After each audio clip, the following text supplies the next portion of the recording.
This Thanksgiving, many of us will be around our friends, our family members, but what do you do when those conversations at the table get a little invasive? And you know what I'm talking about. Joining me now is Thomas Farley, the Mr. Manners himself, etiquette columnist and keynote speaker to talk about this. Good morning, Thomas.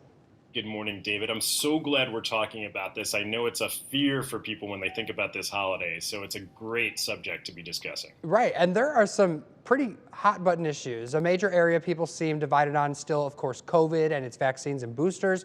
So how do we handle conversations that maybe call our beliefs into question?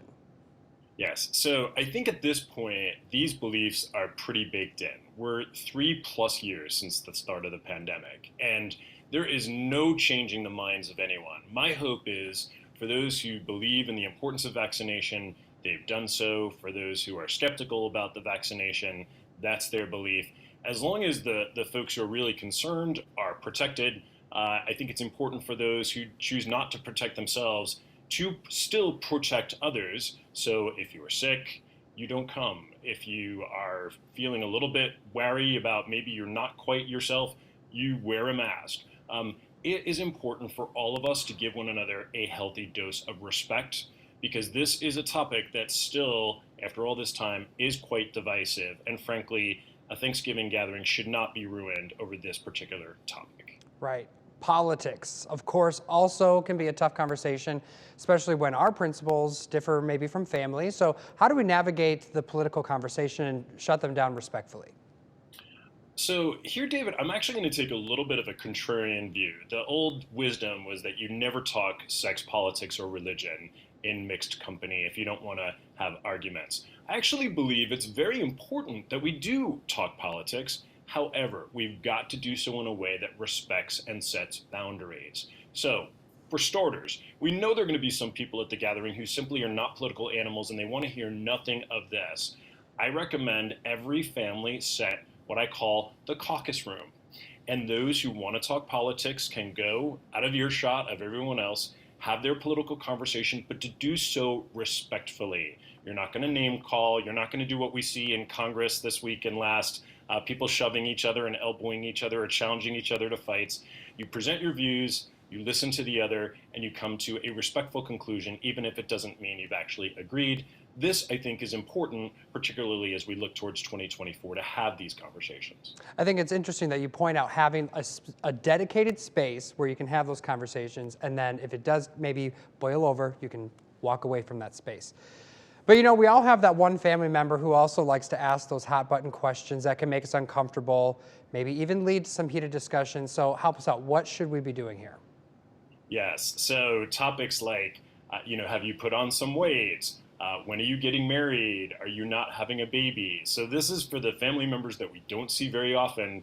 They seem to think that this is carte blanche for them to ask any questions that are a little bit needly, that are kind of getting under our skin.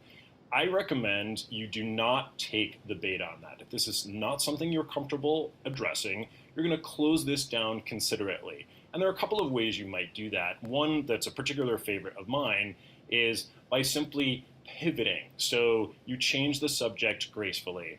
You might say something along the lines of, I could see why you'd be interested in knowing that. However, it's not something I'm really looking to speak about right now.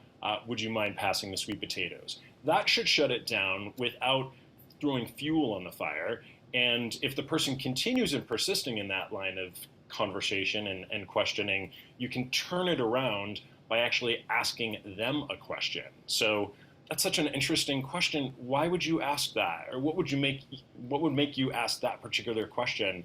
You seem very interested in that. And so you kind of put them back in the hot seat in a very gentle way, but hopefully in a way that actually does shut down that line of questioning. You know, of course, people at home sitting here thinking, okay, yes, that's great. We can ask those questions and we try to spin it around. But if you're anything like me, you have some family members that are very persistent. And so how do you handle maybe those tougher situations where, it appears that respect isn't being valued?